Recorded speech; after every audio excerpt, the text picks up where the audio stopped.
Halo sahabat.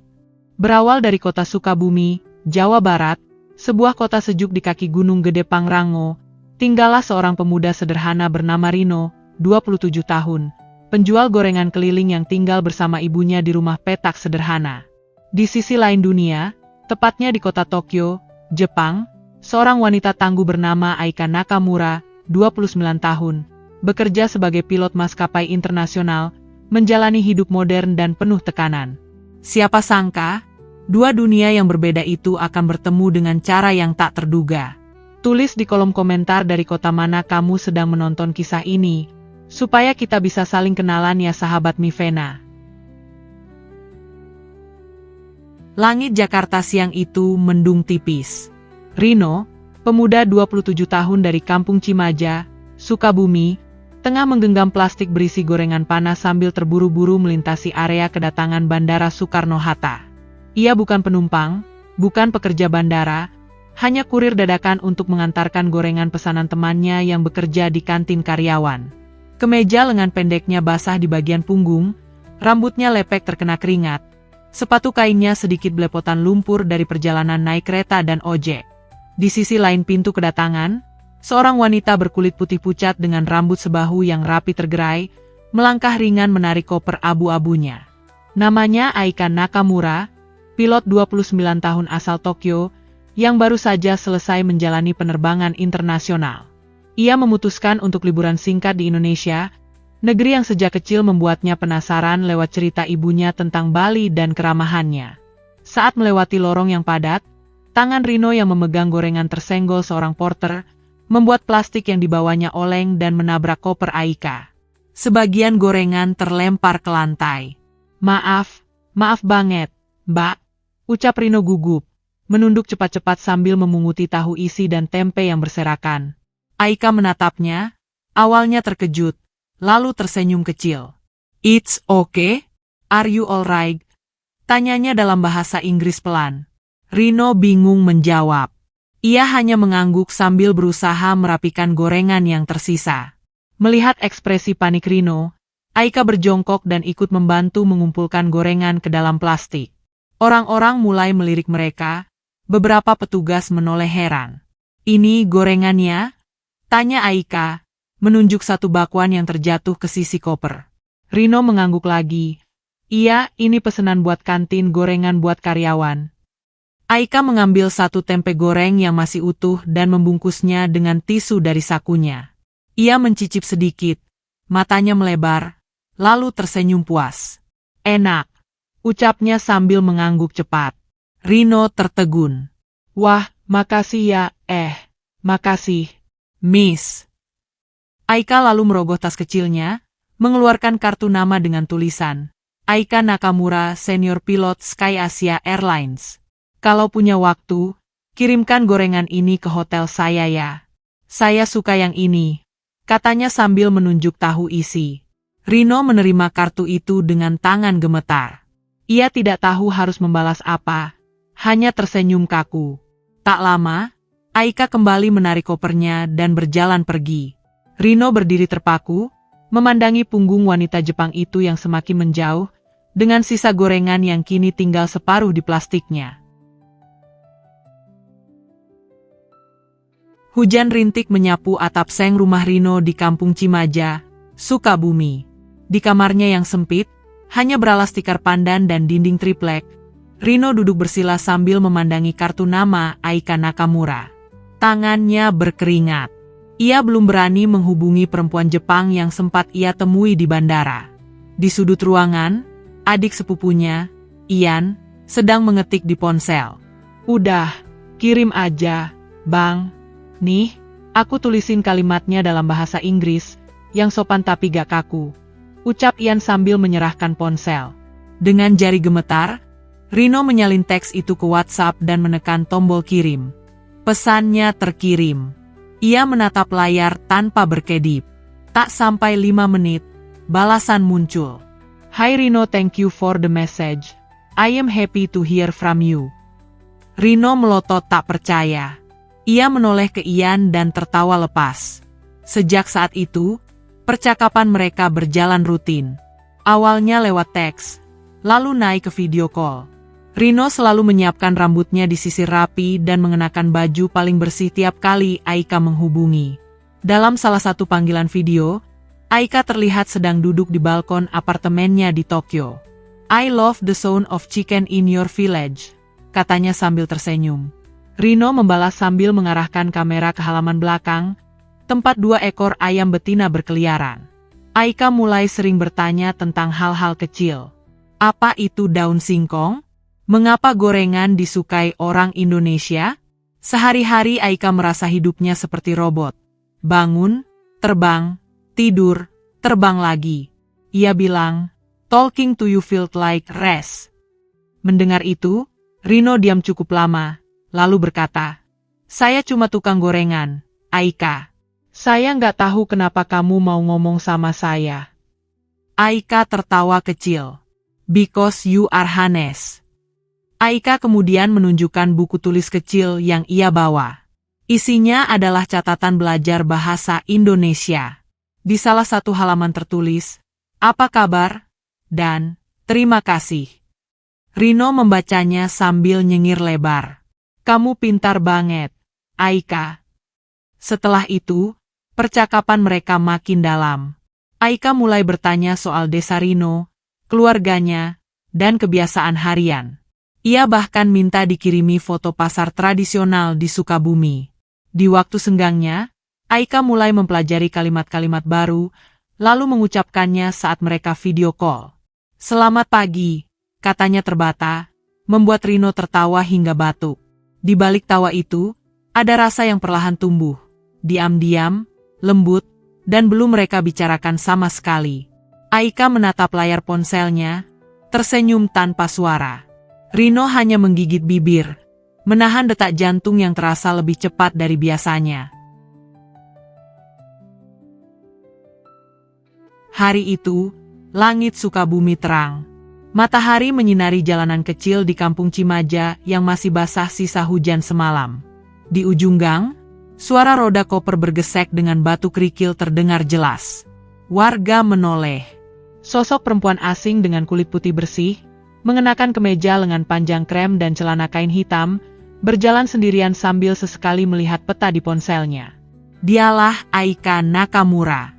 Rino yang tengah membersihkan loyang di dapur terkejut saat mendengar suara ketukan pelan di pintu. Ia berjalan ke teras dan membeku melihat siapa yang berdiri di depannya. "Aika, kamu beneran datang?" ucapnya terbata. Aika mengangguk. "Halo, Rino. Aku ingin melihat tempatmu dan gorenganmu." Suara tertawa kecil terdengar dari dalam rumah.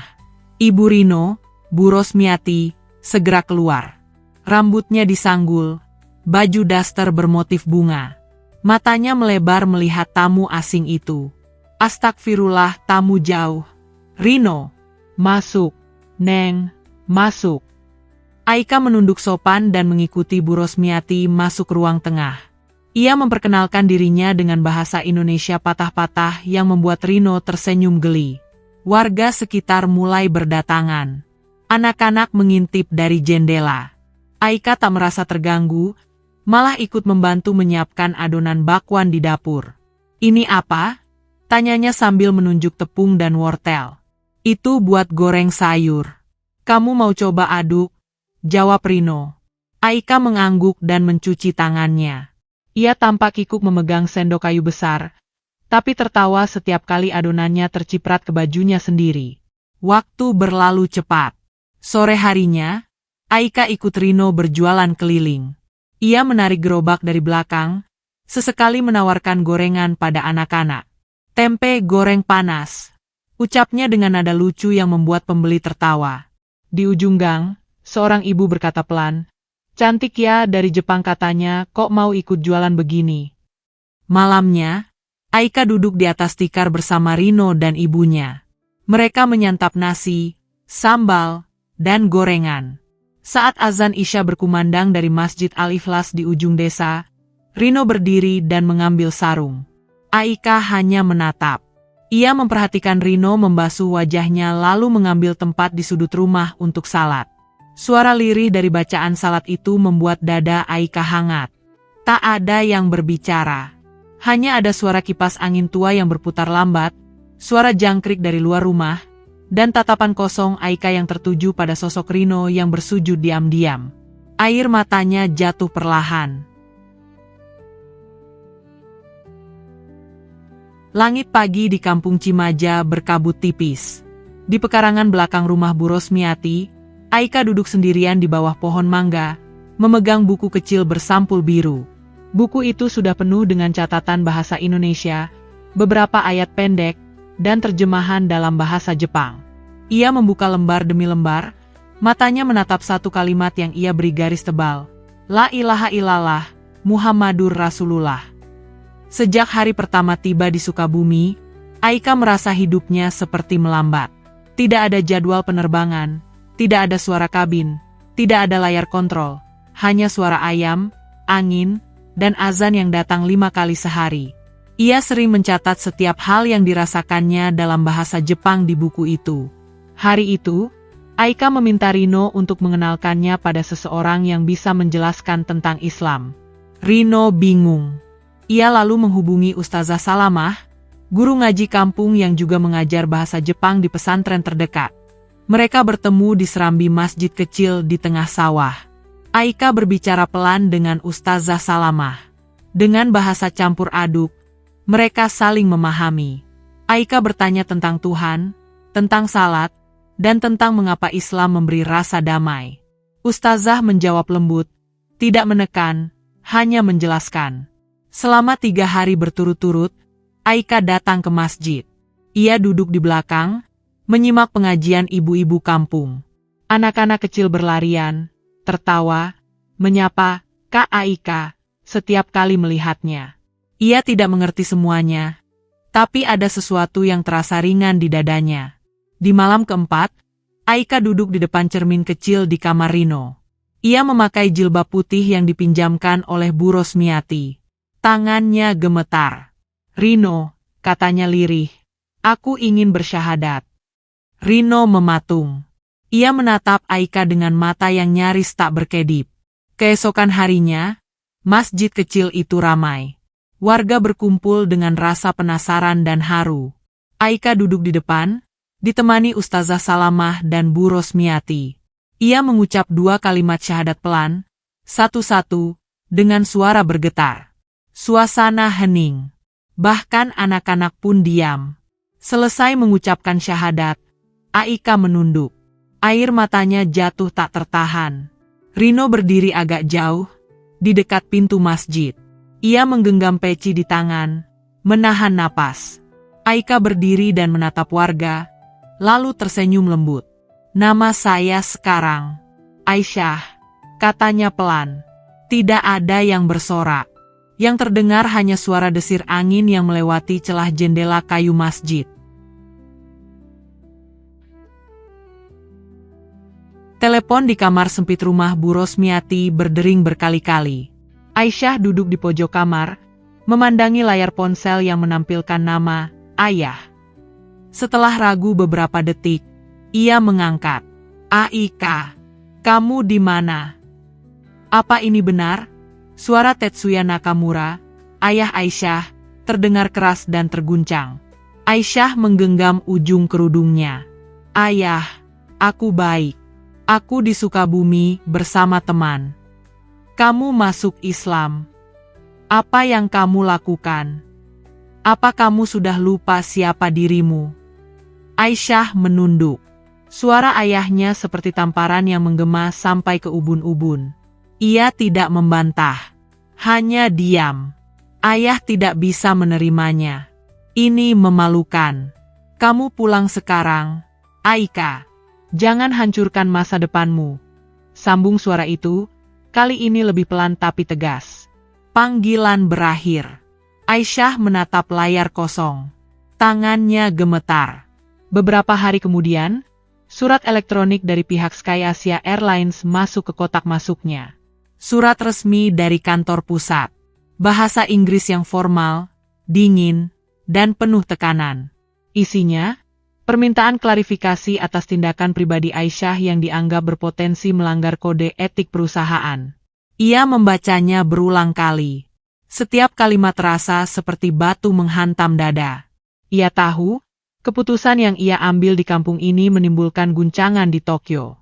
Ia bukan lagi pilot Jepang yang sempurna. Ia adalah Aisyah, perempuan yang kini berbeda keyakinan dan menetap di sebuah desa kecil yang bahkan tidak ada di peta maskapai mereka. Di sore yang basah, Rino duduk di teras rumah sambil membersihkan loyang gorengan. Aisyah datang menghampiri, membawa kertas cetak dari email itu. Wajahnya datar. Ia menyerahkannya kepada Rino tanpa sepatah kata. Rino membaca perlahan. Dahinya mengerut. "Kamu akan diberhentikan?" tanyanya pelan. "Tidak tahu. Mungkin," jawab Aisyah sambil duduk di sampingnya. Pandangannya lurus ke jalan tanah di depan rumah. Rino menghela napas dalam-dalam. "Kalau kamu mau balik ke Jepang, aku ngerti." Aisyah menatap Rino. Wajahnya lelah, tapi tenang. Ia tidak menjawab. Matanya berembun, tapi ia tidak menangis. Di malam hari, Aisyah berdiri di jembatan kayu kecil yang membelah sawah kampung Cimaja. Angin lembut menyapu wajahnya. Ia mengenakan jaket tipis, kerudungnya berkibar pelan. Lampu minyak dari rumah-rumah warga terlihat redup dari kejauhan. Aisyah mendongak, menatap langit. Di atas sana, bintang-bintang bersinar seperti biasanya. Tidak lebih terang, tidak lebih redup. Sama saja, hanya hatinya yang sedang bergemuruh sendiri dalam diam. Hari itu, langit kampung Cimaja biru bersih, dihiasi awan tipis yang bergerak pelan di atas hamparan sawah hijau. Di halaman kecil Masjid Al-Ikhlas, warga mulai berdatangan mengenakan pakaian terbaik mereka. Ibu-ibu membawa nampan berisi tumpeng dan kue basah.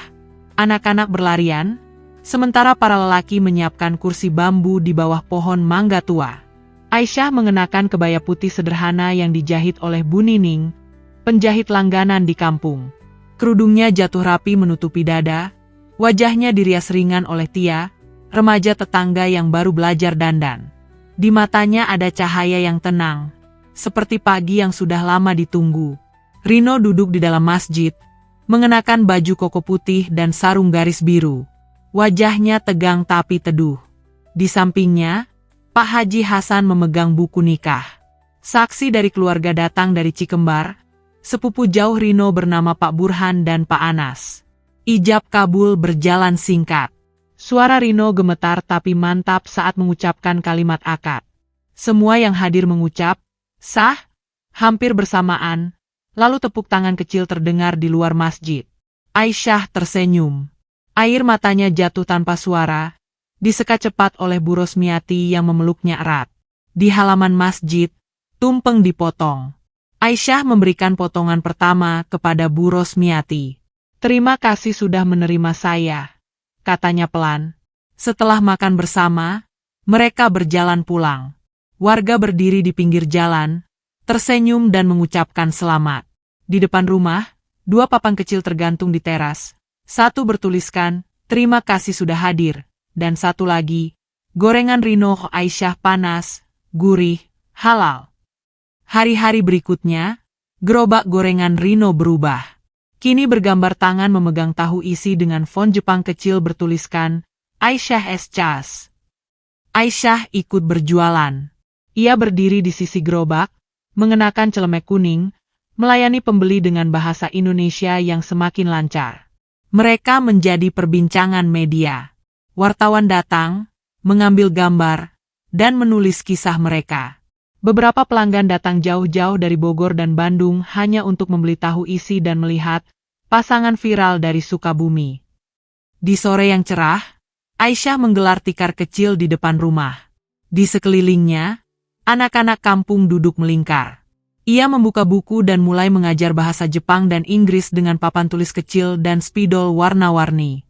Anak-anak tertawa saat belajar menyebut "arigatou" dan "hello".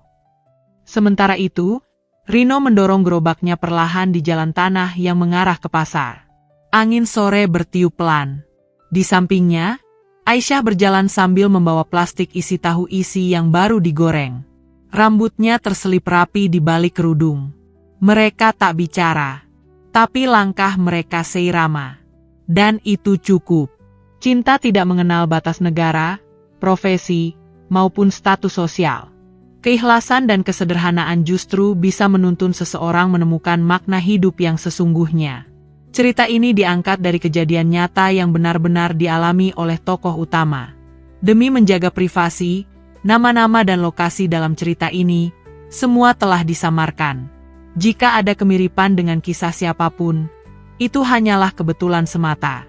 Kisah ini tidak dimaksudkan untuk menyudutkan pihak manapun, melainkan sebagai cermin, bahwa dari kehidupan yang paling sederhana pun, ada pelajaran besar yang patut direnungkan bersama. Terima kasih sudah menyimak sampai akhir. Menurut kamu, benarkah keajaiban sejati selalu menemukan jalannya? Tulis pendapatmu di kolom komentar. Ingat pastikan like, komen, dan subscribe Mivena Story HD, supaya kamu tak ketinggalan kisah terbagus dan terbaru dari channel ini. Sampai jumpa di cerita berikutnya di jam yang sama. Tetap percaya, kebaikan selalu punya cara untuk membahagiakan kita.